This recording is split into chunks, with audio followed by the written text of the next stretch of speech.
Hey guys, Lincoln Wright here. Today we're unboxing the ALTAIR, the second kit in this exciting series. But it's not just about opening a box. We're diving into essential build tips and the lore that makes this piece a standout addition to the world of Hund.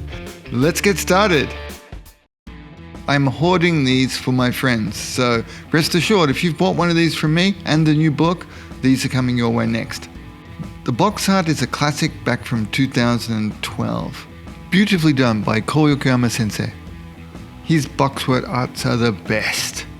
Now, one thing to mention is that the kit was first released in 2012, but these are all brand new repops, and I can actually tell the color of the packaging is slightly different. Now, going around the kit, we can see that this is an expensive one because it was printed all the way around. Not only is it printed across the box top, but the sides with the really cool iconography are put in there, as well as the up underneath is like an extra freebie paint card has been included. Now, with the sprues, we get a bunch. I think this one is the gun arms and large foot platforms. We also get, I think it was another 8 sprues in this lovely off-white color, which is just perfect for SDR themed space equipment. Everything is split down the middle, Hasegawa style, so you will get really good at seam cleanup working on this one. And you get a bunch of freebies too, extras. Well, you paid for these freebies. Things like the smoke and steam launchers, extra rivets and stuff like that. Decal sheet is extensive, and I've pulled out mine from applying my one version. Only use this many, so you get all of these extra water slides to be able to use on your other models. The paint card is beautiful and gives you some great ideas. It's also got some lore, which once you've got your smartphone enabled for translation, you can go across and have a read of them, and an extensive instruction guide. The ALTAIR it's pretty readable. I mean, it's in Japanese where there's a couple of spots, but in asking friends online and so on, it's very straightforward. I'd say it's a medium, slightly advanced kit. If you've built a few things, a few larger Gundams, MG size, that kind of thing, including a couple of Maschinen Krieger kits, you'll be more than well qualified to go ahead with a Großer Hund build. What do you think of the ALTAIR so far? Let me know in the comments if this kit is already on your wish list.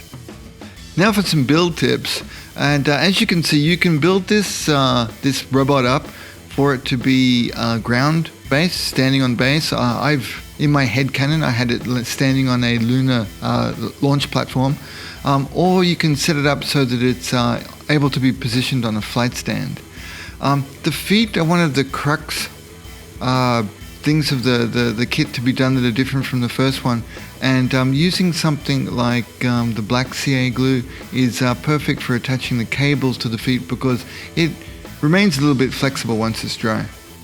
Some decent side cutters will serve you well. There's quite a few undergated parts. This one was also a chance for me to break out some of the black cement. It's just nice and easy to see. I found one of the best techniques for not dropping the little parts is to pick them up with a reasonably sharp and fresh scalpel blade. I've tried a couple of other different versions, but this one seems the least droppy. The retaining bolts on the brain bucket are best probably just replaced, and you get ample with all of your Hund kits, and they tend to look a little fresher, a little sharper. This is the crux of the kit, the Space Mobility Backpack. It's got quite a few seam lines, and I recommend taking 2 or 3 runs at them just to get them smoothed up. The gun arm, laser arm, requires a 2mm hole. And this is using that 2mm drill bit again. I've placed the brass rod in it for the flight stand. And I think they look pretty cool with that. Hope those build tips worked for you, and if you've built the ALTAIR yourself or a similar kit, please drop your tips in the comments. Let's help the whole community get the best results. Next, I'd like to give you a slightly summarized version of the lore and background story for the ALTAIR, as taken from my Volume 3 Großer Hund book. During the Earth independence conflict, the Strahl army developed the Großer Hund to counter the mercenary army's dominance in armored fighting suits. When the war expanded to the lunar front, the ALTAIR was developed, and it was equipped with a space mobility pack for zero and low gravity combat. Nicknamed the Pitbull for its muscular silhouette and relentless capability, the Altair became a fearsome force, often turning the tide of battle. One standout, Altair, Red 4 Kubrick, shown here, served in the legendary 8th Squadron of the 117th Panzerjäger Regiment known as Kampfgruppe Totenkopf. This ace unit bore the iconic skull insignia. Oh, skulls, are we the bad guys? But Kubrick stood out with its distinctive winged crest, a mark of its 15 confirmed kills and survival through 10 brutal sorties. Now retired, it resides in Flensburg Museum as a symbol of the Altair's storied legacy.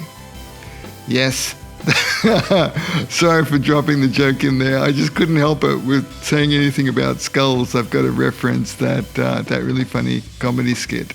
So what's your favorite thing about the Altair? The story, the design, its mission? Please let me know.